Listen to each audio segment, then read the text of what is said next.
The door was not where Marcus thought it was, and that one mistake was about to change everything.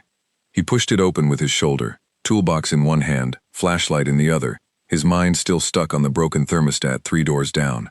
The 38th floor was supposed to be empty at this hour. Everyone had gone home.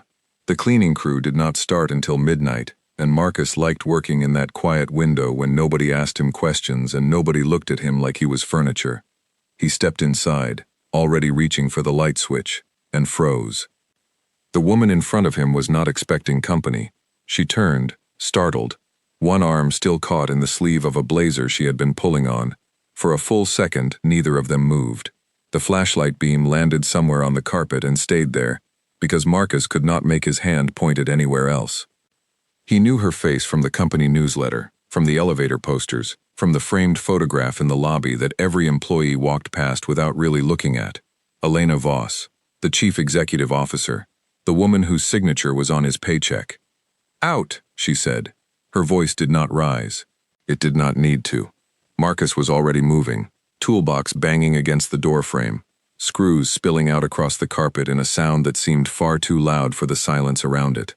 He did not stop to pick them up.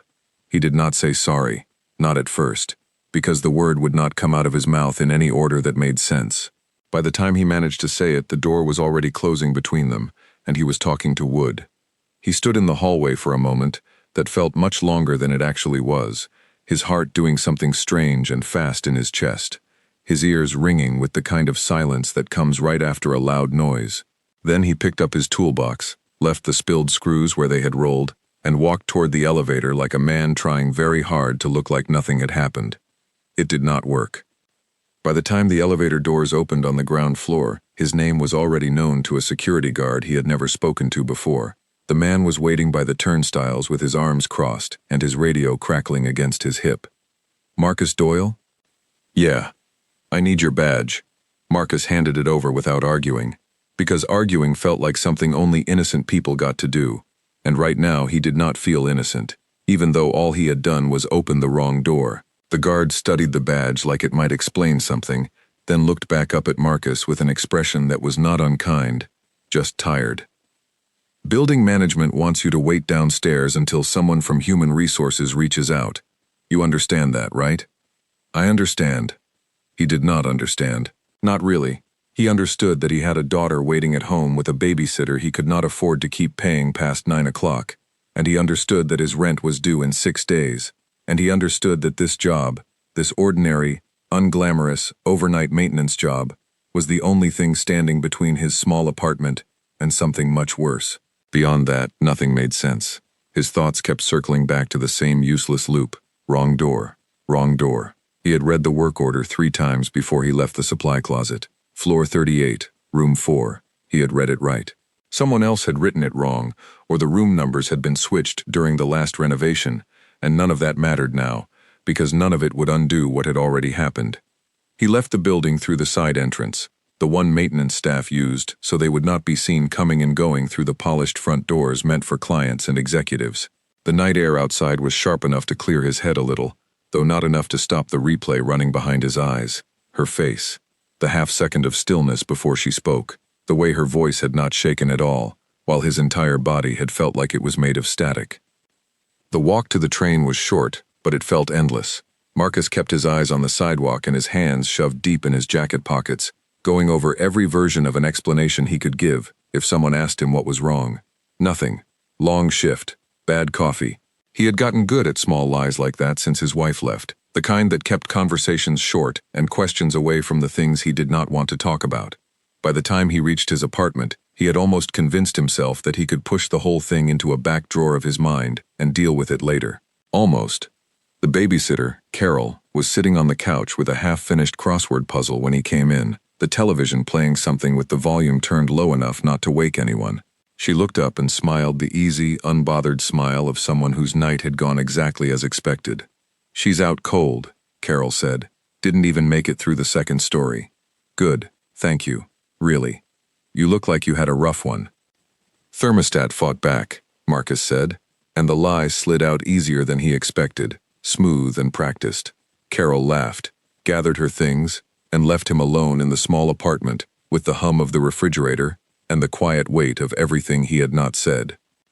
He checked on Ren before he did anything else. She was 7 years old and slept the way she did everything else, completely and without holding anything back. One arm flung over the edge of the bed, her stuffed rabbit wedged under her chin. He stood in the doorway longer than he needed to, watching her breathe, letting that steady small sound do what it always did, which was remind him why none of the rest of it could be allowed to fall apart. Once Carol left, he called his sister, Hannah, even though it was already past her bedtime and the next stayed over. She picked up on the third ring, her voice thick with sleep, and listened without interrupting while he laid out the whole disaster in a rush of words that did not stop to breathe properly. "You opened a door," Hannah said, once he finally paused. "That's it. That's the crime. You opened a door you thought was a closet." "It's not that simple." "It is that simple, Marcus. You're doing the thing you always do, where you take the smallest possible mistake and build an entire courtroom around it in your head, complete with a verdict and a sentence. She's the CEO, the actual CEO, not some assistant manager I can apologize to with a card and a box of donuts."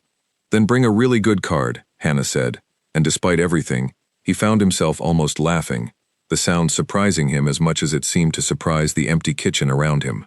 "Listen, you've survived worse than an awkward 30 seconds with your boss. You survived Dad. You survived Renee, leaving without so much as a real goodbye to Ren. You will survive this, whatever this turns into. Get some sleep if you can. Call me when you know more." He promised he would, though both of them seemed to understand it was the kind of promise made mostly to end a conversation kindly, rather than one either of them expected him to keep exactly.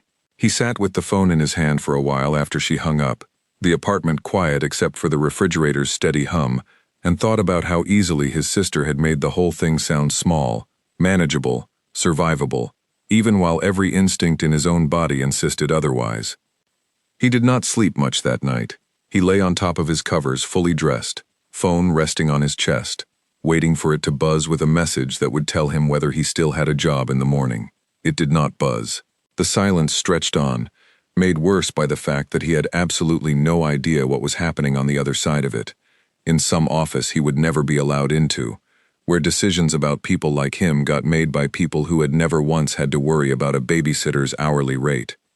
Around 4 in the morning he gave up on sleep entirely and sat at the kitchen table with a cup of coffee he did not really want, turning the evening over and over like a stone he could not put down. He thought about the way she had said one word, and how that single word had managed to feel like both the end of something and the beginning of something else, even though at the time it had only felt like the end.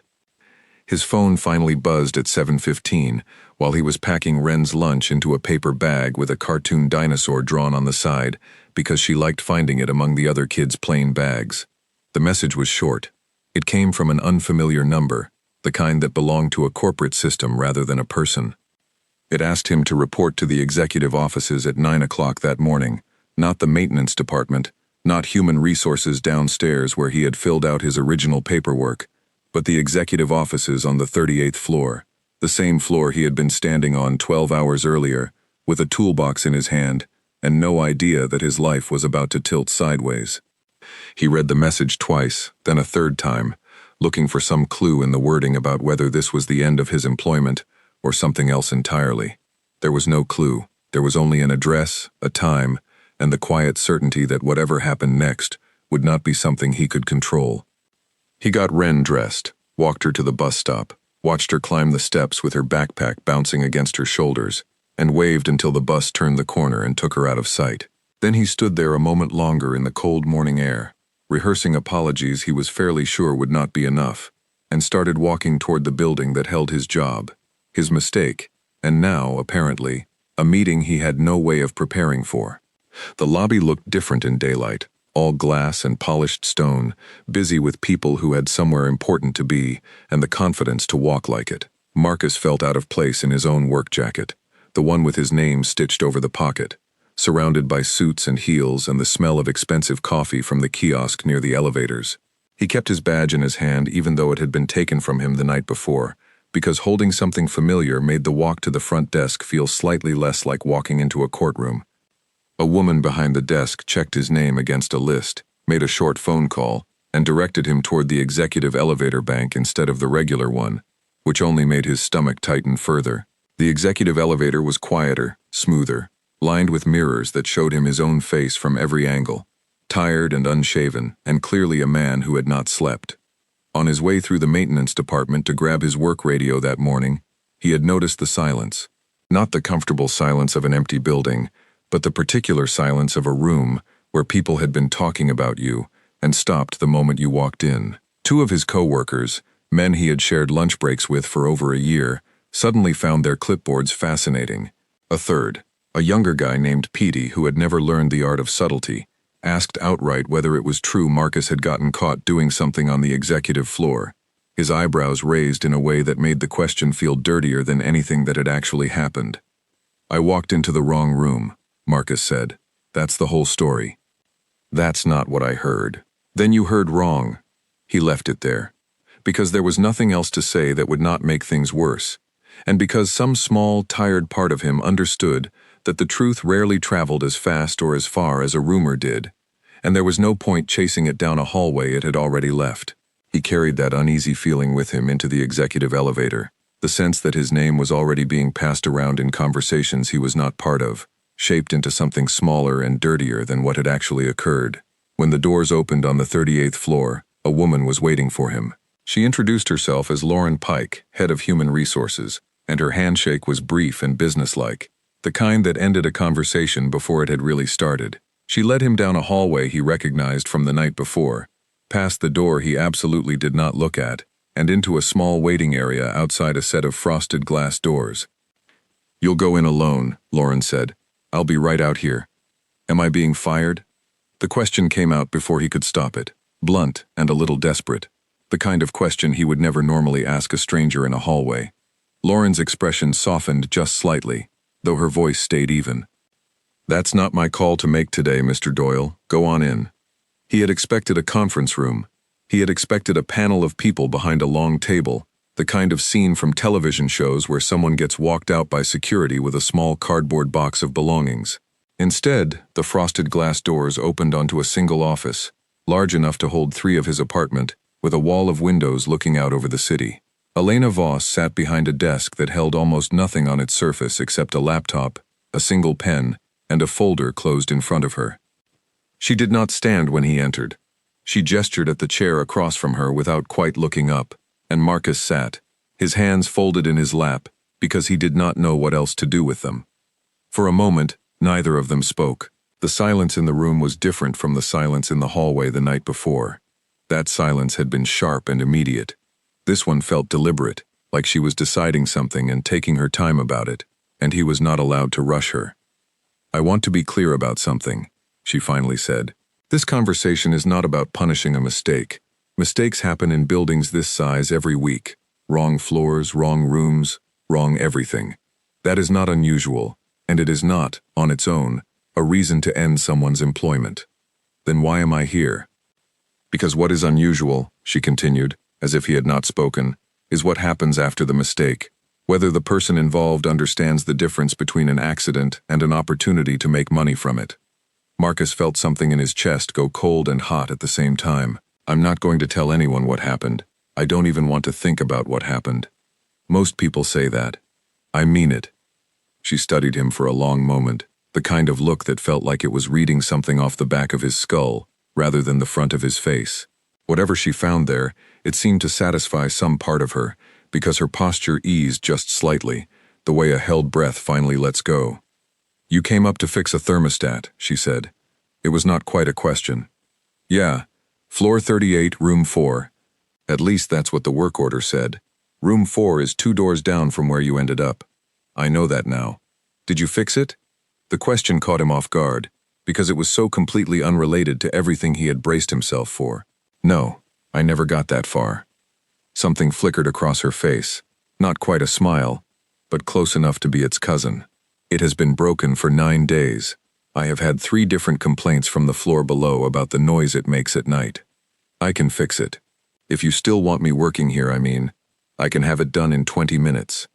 "I do still want you working here," she said, and there was something almost final in the way she said it, a decision being spoken out loud rather than made on the spot. "Under conditions. You will not discuss what happened last night with anyone, inside this company or outside it. Not co-workers, not friends, not strangers on the internet who might find the story entertaining. If you are approached by anyone offering money for details about my private life, you will refuse, and you will tell me immediately. Is that something you can agree to? Yes. I mean it when I say I will know if you don't. I'm not interested in selling anything about you, Marcus said, and for the first time since walking into the room, some of the fear in his voice gave way to something closer to honesty.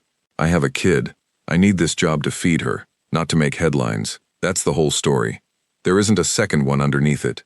It was the mention of his daughter that seemed to land somewhere unexpected. Elena's eyes moved away from him for just a second, toward the window, toward the city laid out below in its endless grid of streets and rooftops, and when she looked back at him, something in her expression had shifted, though she did not explain what. How old is she? Elena asked, the question arriving so plainly that Marcus almost missed how strange it was for the conversation, how far it sat from confidentiality agreements and corporate liability. 7, going on 40, most days. What's her name? Ren. That's a good name, Elena said, and something about the way she said it suggested the comment was not idle small talk but a genuine, considered opinion, the kind of thing she did not say simply to fill a silence. Small bird. Loud song. Fitting, I'd imagine, for a 7-year-old. You have no idea, Marcus said, and for just a second the tension in the room eased enough for something almost like a real conversation to happen between two people, instead of an employee and the woman who controlled his paycheck. It did not last. Elena straightened in her chair, the brief warmth folding itself neatly back behind the same composed expression she had walked into the room with, and the meeting returned to its original shape. There will be paperwork, she said, businesslike again. The moment closed as quickly as it had opened. A confidentiality agreement, standard language, nothing unusual. Lauren will walk you through it. Okay. And Mr. Doyle. He paused halfway out of his chair. Yeah? Fix the thermostat. It was as close to a joke as she seemed willing to offer, and Marcus found himself almost smiling despite everything, the tight knot in his stomach loosening by a few degrees as he stepped back out into the hallway where Lauren was waiting with a folder of papers already prepared. The paperwork took 20 minutes. He signed where he was told to sign, read enough to understand the basics, and tried not to think too hard about how strange it was to be putting his name on a document about a moment he wished had never happened. When it was done, Lauren walked him back toward the elevator, her manner noticeably warmer than it had been an hour before, as though some invisible test had been passed, and she was now allowed to treat him like a person again, rather than a problem. You got lucky, she said quietly, as the elevator doors opened. She doesn't usually handle things like this herself. Why did she this time? Lauren considered the question for a moment, the kind of pause that suggested she had an answer but was deciding whether to share it. I think she wanted to look you in the eye before she decided what kind of person you were. She's had reasons not to trust people easily.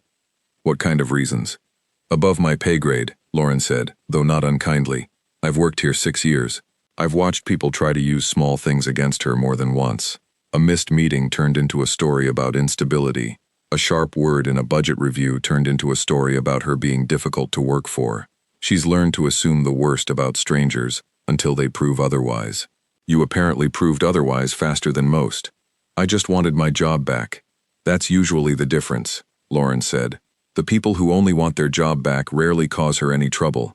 It's the ones who want something more that she has to watch for. Before Marcus could ask what she meant, the elevator doors opened on a lower floor to let someone else on, and the conversation ended there, swallowed by the presence of a third person joining them. Marcus recognized him vaguely from a framed photo in the lobby, one of several executives whose faces appeared on the company website under a section called Leadership. Gareth Linden, according to the small gold nameplate clipped to his jacket. A board member, not an employee in the usual sense. The kind of man who walked through a building like he owned pieces of it that nobody else could see. Gareth did not acknowledge either of them. He stood near the front of the elevator with his phone pressed to his ear, talking in the low, clipped voice of someone who assumed everyone around him was either invisible or unimportant. I told you, it doesn't matter how it happened, Gareth was saying, his eyes fixed on the numbers ticking down above the doors.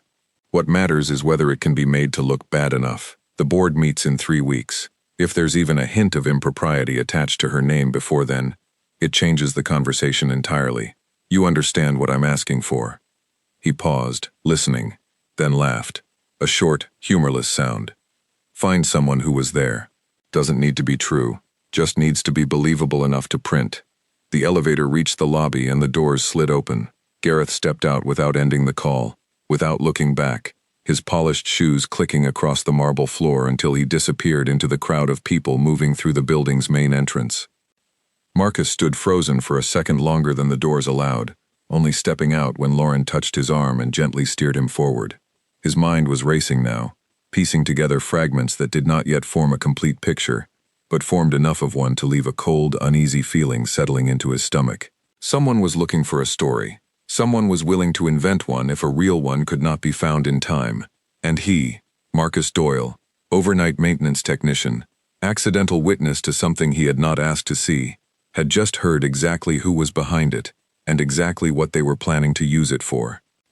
He thought about the document he had just signed, the one promising silence in exchange for keeping his job, and understood with sudden, uncomfortable clarity that silence might not be a simple thing to keep, not anymore. Not now that he knew there was a second story already being written by someone else, one that had nothing to do with the truth, and everything to do with what could be made to look true if the right amount of money changed hands. He left the building that morning more shaken than he had been walking in, his badge returned, his job intact, and a new and unfamiliar weight settled across his shoulders that had nothing to do with broken thermostats or spilled screws on a hallway carpet. For the first time since the accident in that room, his fear was not about himself at all. 2 weeks passed in a strange, suspended kind of normal.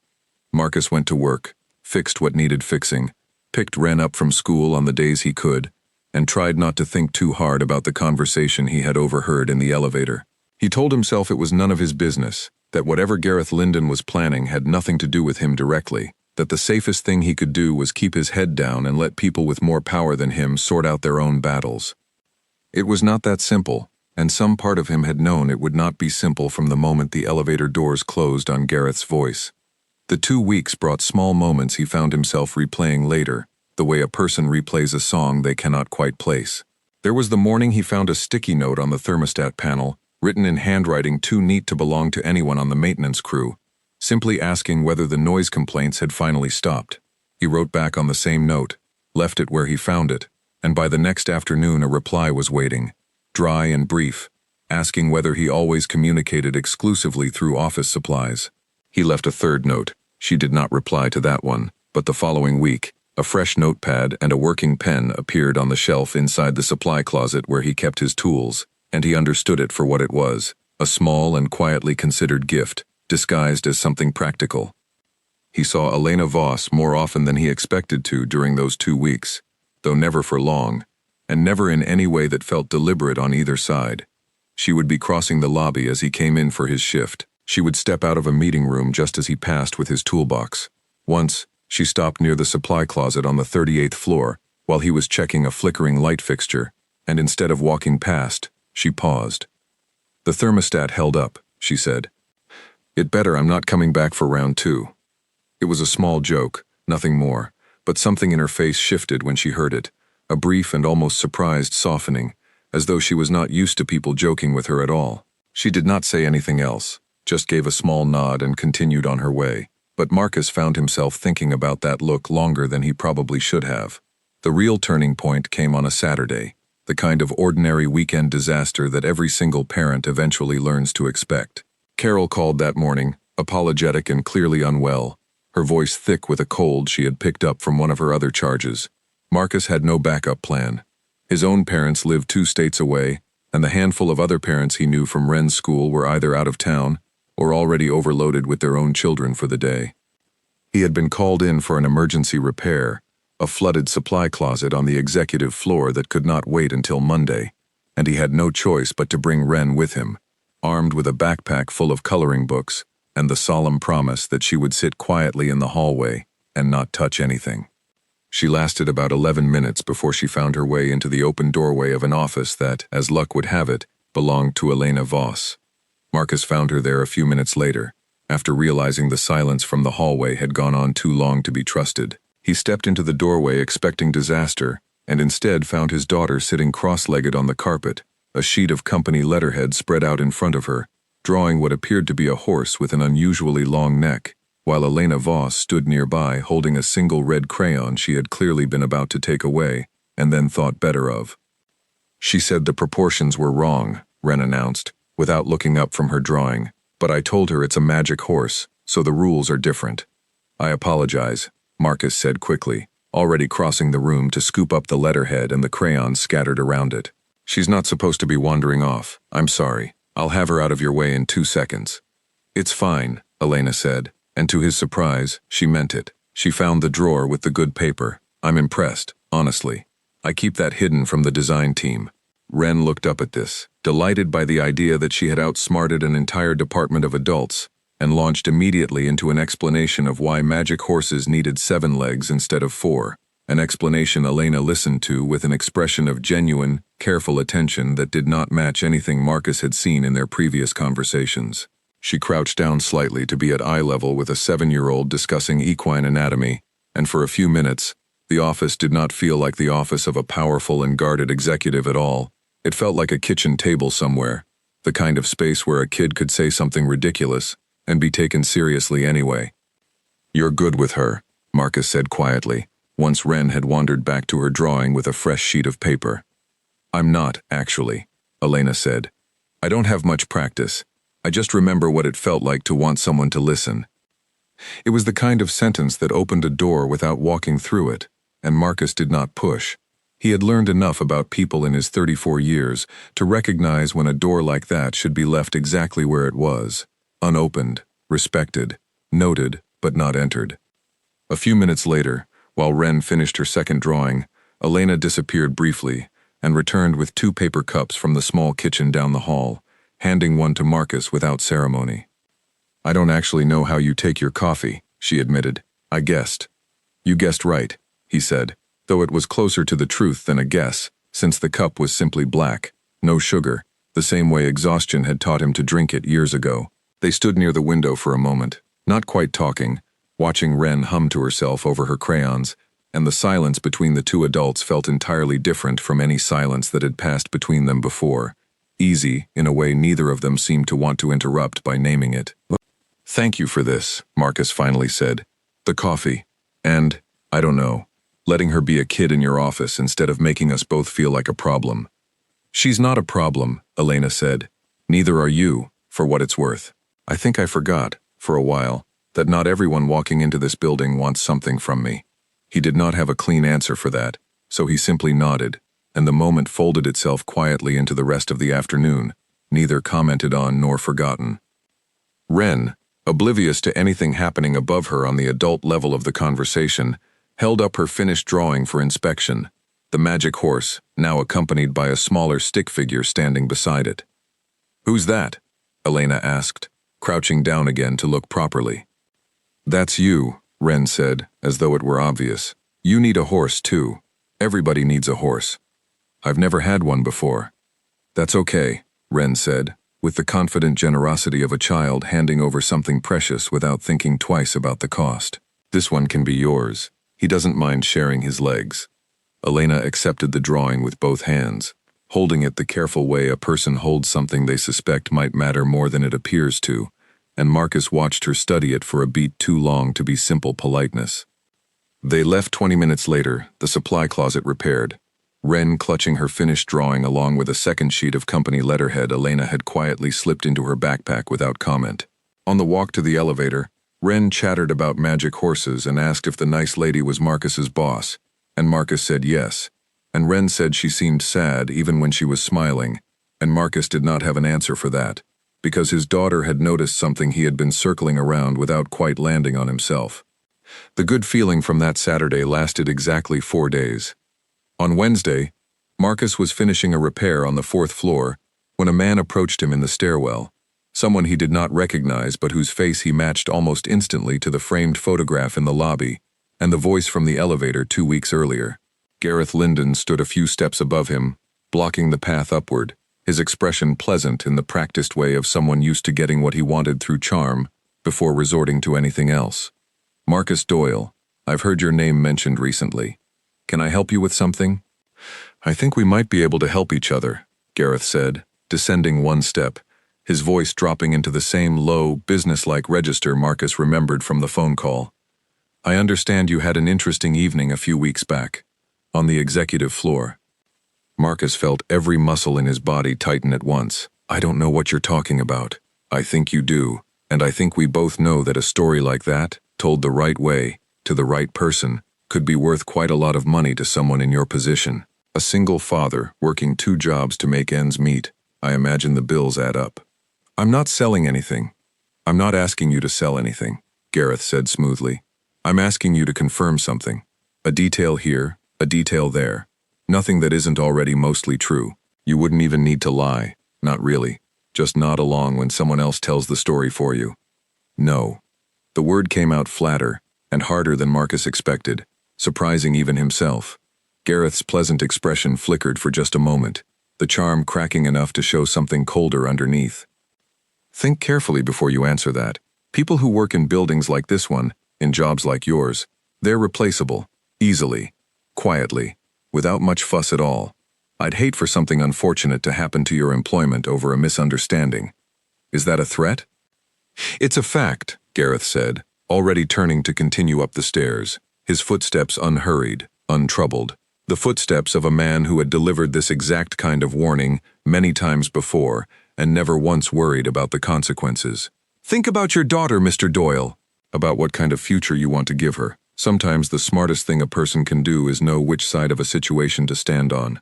He was gone before Marcus could respond, the stairwell door swinging shut behind him with a heavy metal clang that seemed to echo far longer than it should have.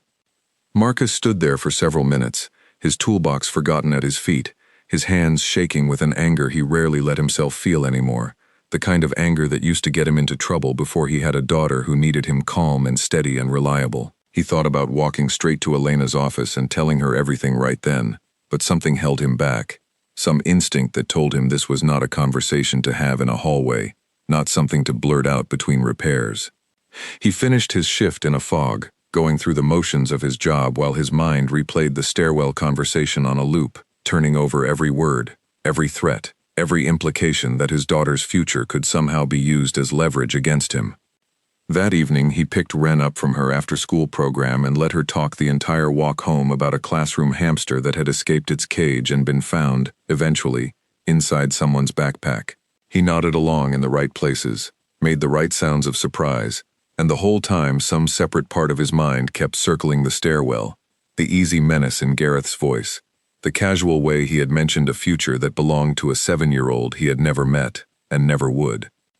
That night, after Wren had finally fallen asleep with the hamster story still apparently unfinished in her head, judging by the way she muttered something about cages in her sleep, Marcus sat at the kitchen table and made himself a list, the way he sometimes did when a problem felt too large to hold all at once.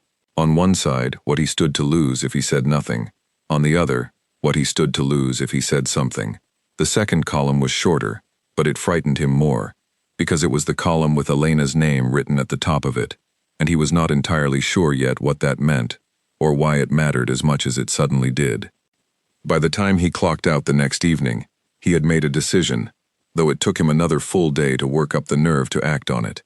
He found Elena late on Thursday, after most of the floor had emptied out, the same kind of quiet hour during which the entire mess had started in the first place. Her office door was open this time, the frosted glass glowing faintly with the lamp on her desk, and she looked up when he knocked on the frame, her expression already shifting into something alert and watchful before he had said a single word.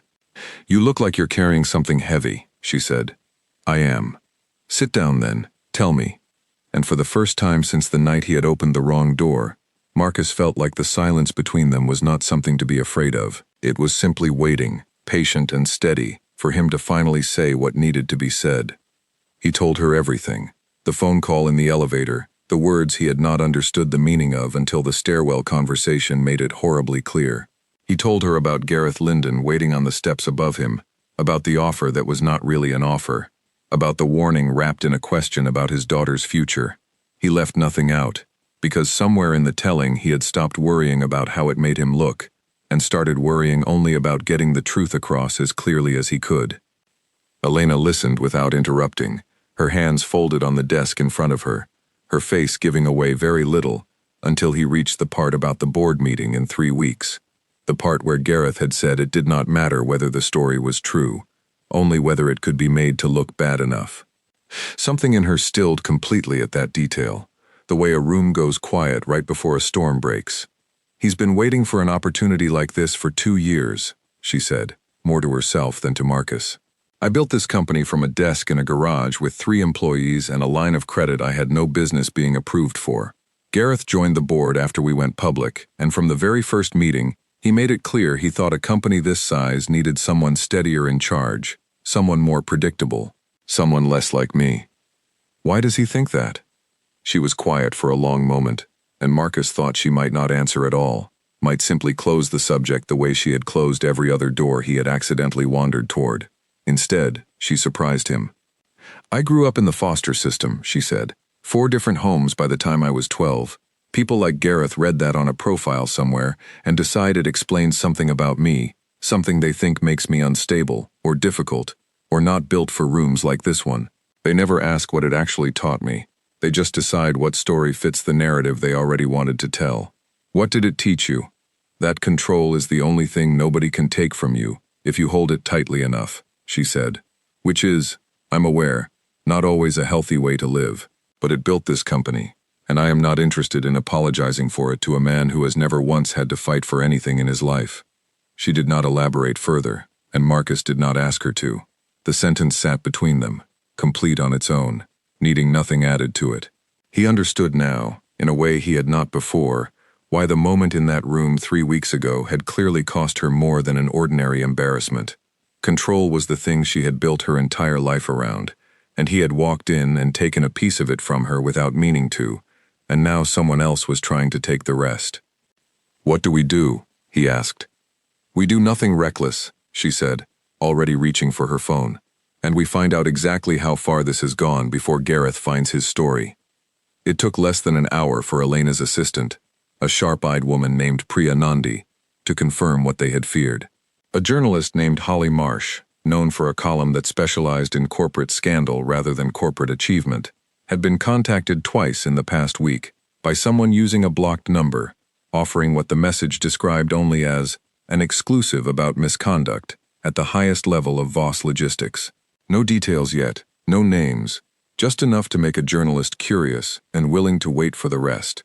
"She hasn't printed anything," Priya said, reading from her notes as she stood in the doorway of Elena's office late that evening, her own coat still on from rushing back in, which means she's either being cautious or she's waiting for confirmation from a second source before she runs it.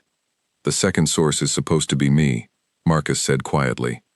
The room went still again. Elena's eyes moved to him, sharp and assessing, the gears behind them visibly turning.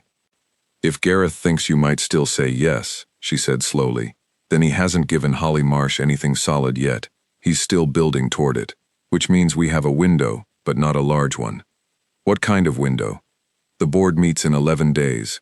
If a story breaks before then, with even a hint of credibility attached, it gives Gareth exactly the leverage he needs to call an emergency vote. If nothing breaks, he has nothing but rumor, and rumor alone has never been enough to remove someone from a company they built." "So we wait?" "No," Elena said. "We make sure there's nothing left for him to use." The plan that came together over the following hour was not elegant, but it was the only one available to them. Marcus would let it be known, quietly, through the same channels Gareth had used to approach him, that he had reconsidered, that he was willing to talk. It was a risk, and Elena acknowledged that plainly, but it was the only way to draw Gareth into a conversation specific enough to record, specific enough to prove that the entire story being shopped to Holly Marsh had been manufactured rather than discovered. There was a second part of the plan, one Elena insisted on handling herself. She placed a call to Holly Marsh directly the following morning, identifying herself plainly and requesting nothing except a single conversation, off the record, before any story moved forward in either direction. Marcus was not in the room for that call, but Priya relayed enough of it afterward for him to understand how it had gone. "She told the reporter she wasn't asking her to kill the story," Priya said, still slightly amazed by the boldness of it. "She told her to chase it properly, to ask hard questions, verify every single claim, and publish whatever she found, true or not. because the company had nothing to hide and would rather face a real investigation than a rumor with no source attached to it. That seems like a dangerous thing to invite, Marcus said. It is, Priya agreed. But it's also the kind of thing that makes a journalist start wondering why the person on the other end of an anonymous tip is so eager to avoid exactly that level of scrutiny. Holly Marsh has been doing this work a long time. She knows the difference between someone protecting a secret and someone protecting a manufactured one. If this goes wrong, Elena said, her voice flat with the weight of what she was asking him to do, it could cost you your job and your reputation, and I won't be able to protect either one if it becomes public that you agreed to feed false information to a journalist, even as a trap. I know. I need you to actually know it, not just say it. I've got a kid who thinks magic horses need 7 legs because the rules are different for them, Marcus said. I need this company to still be standing in a way that means something, not run by a guy who threatens fathers in stairwells. So yes, I know what I'm risking. I'm doing it anyway.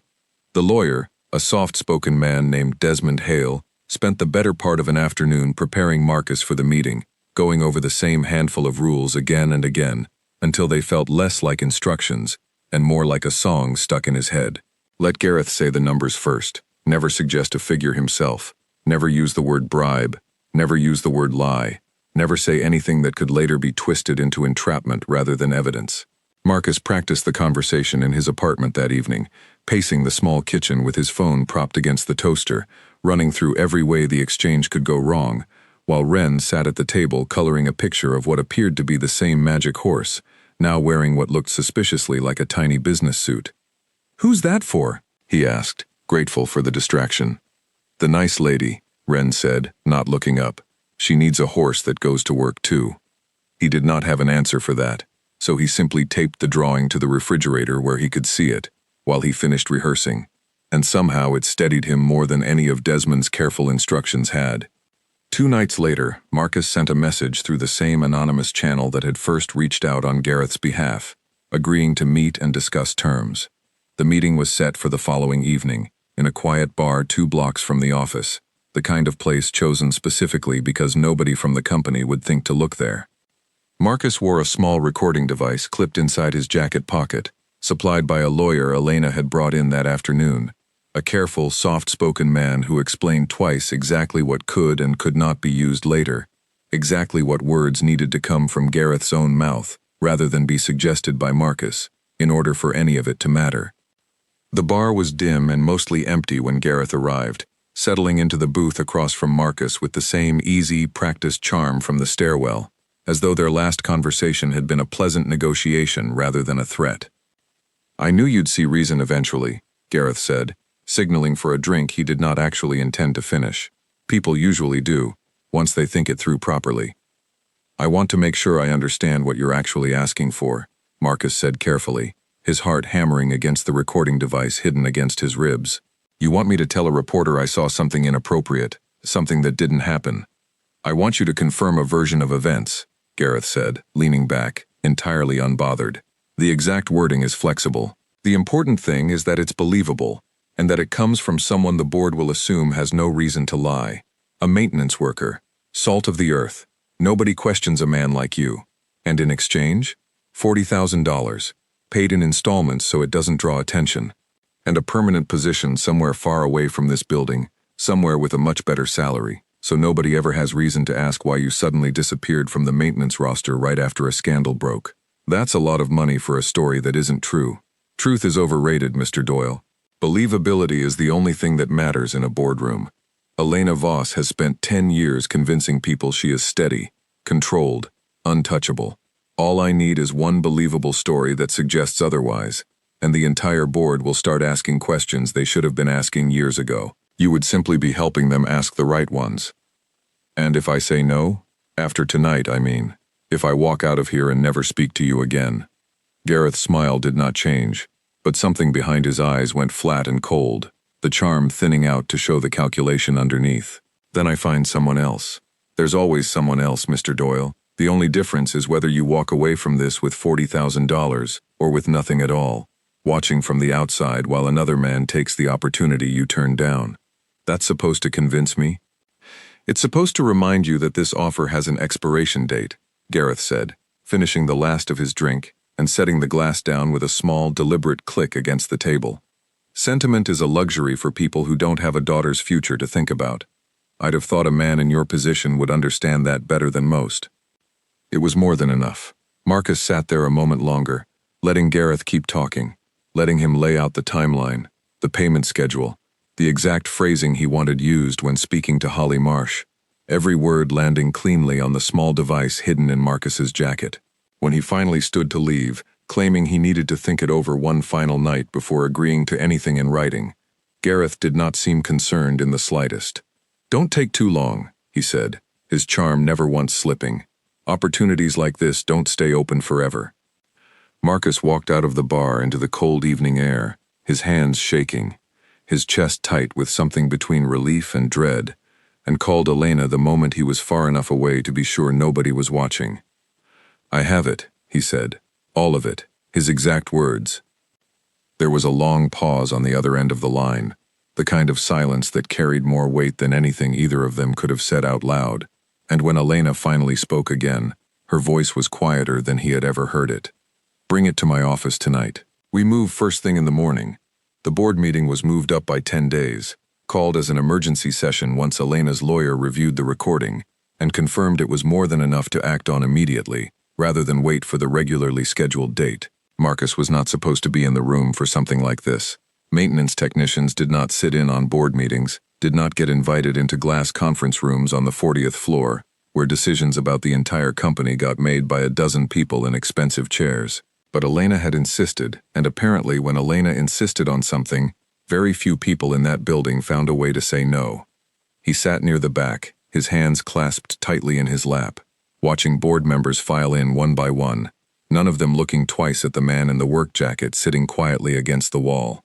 Gareth arrived last, unhurried as always, settling into his usual seat near the head of the table, with the calm confidence of a man who had no idea his own voice was about to be played back to him in a room full of people whose opinions decided his future.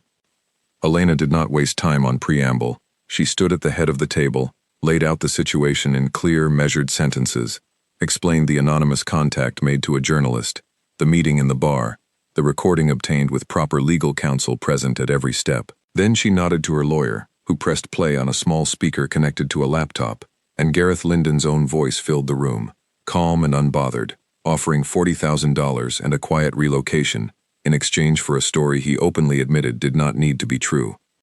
The silence that followed was unlike anything Marcus had ever experienced. It was not the sharp silence of that first night, nor the patient silence of Elena's office on Thursday evening. It was the silence of a room full of powerful people realizing all at once that someone among them had been willing to invent a scandal rather than wait for one, and that the willingness alone told them everything they needed to know about how he would behave with even more power than he already had.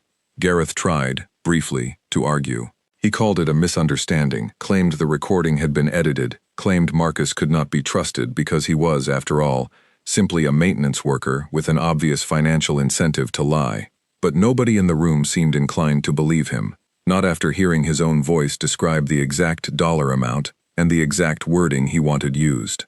Within 20 minutes a vote was called, and within 30, Gareth Linden was no longer a member of the board, escorted out of the building by the same kind of security guard who had once taken Marcus's badge on a much quieter, much less consequential night.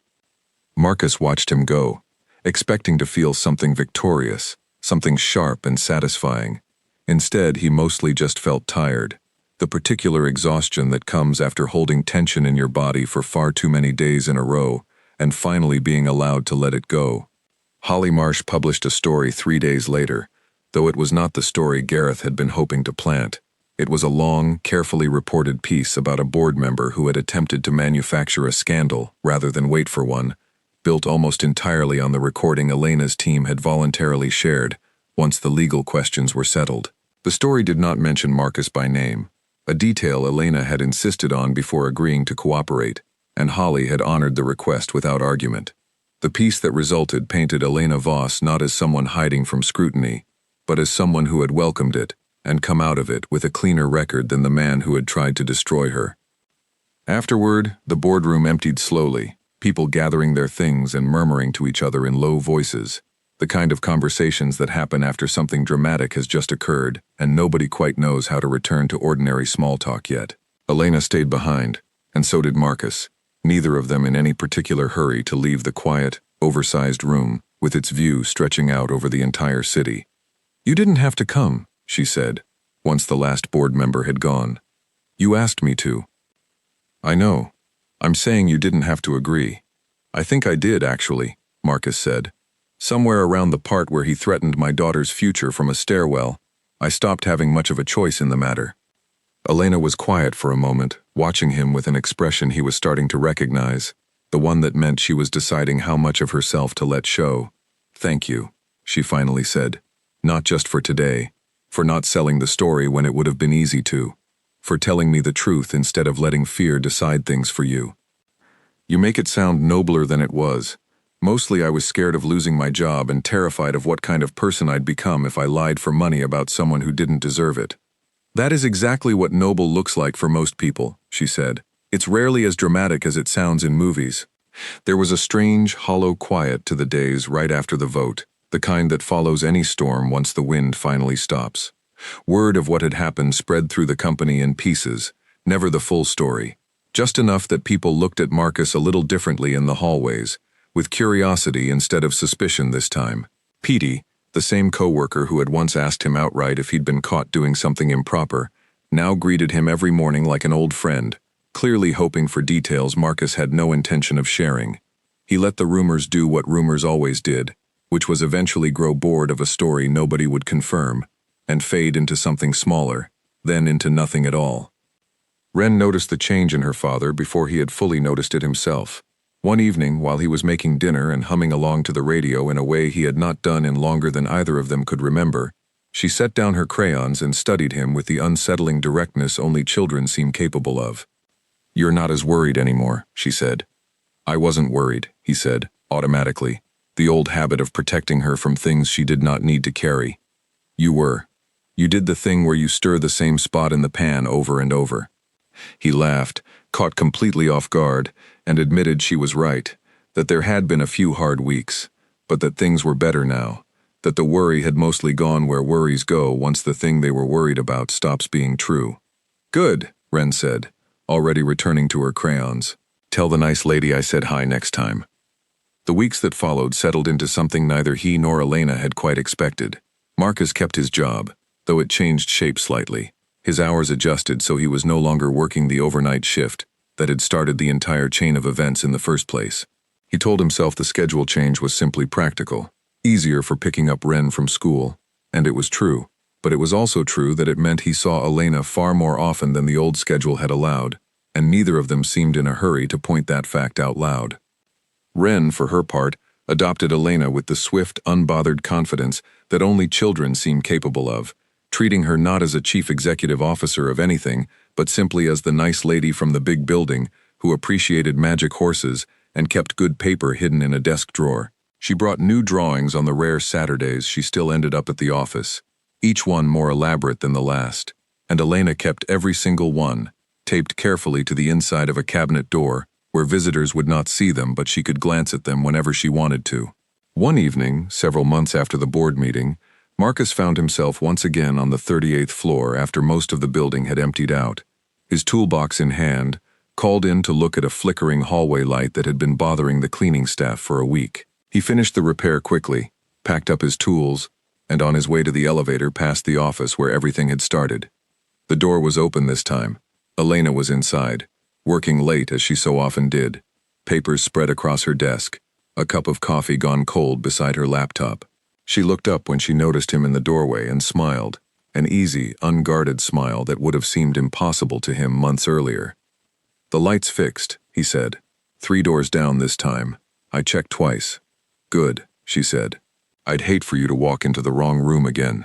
Would you, though?" The question hung between them, lighter than it would have been months ago, carrying none of the panic of that first night, and all of the warmth that had grown quietly in its place. Elena set down her pen, leaned back in her chair, and considered him for a long moment before answering. "No," she admitted. "I suppose I wouldn't mind at all, now that I think about it." They stood there a moment, neither of them in any particular rush to fill the silence with something smaller than it deserved. He thought about the work order he had read 3 times that first night, certain he had gotten the room right, and how a single wrong number on a piece of paper had somehow rearranged the entire shape of his life, without ever once asking his permission. He did not think he would have chosen it, given the choice in advance. He was fairly certain, standing there, that he would not trade it for anything now. He stepped into the office, the same office where a single mistake had once unraveled into threats and recordings, and an emergency board meeting, and somehow, against every reasonable expectation, had also unraveled into something steady and good. Ren's drawings hung quietly on the inside of a cabinet door across the room, a small collection of magic horses with too many legs, proof that even the strangest beginnings could, given enough time and enough honesty, find their way toward an ending nobody could have predicted on that first chaotic night. Outside the window, the city carried on the way it always did, lit up and endless and completely unaware of the small, quiet shift that had taken place 38 floors above its streets. Marcus closed the door behind him, gently this time, on purpose, and stayed.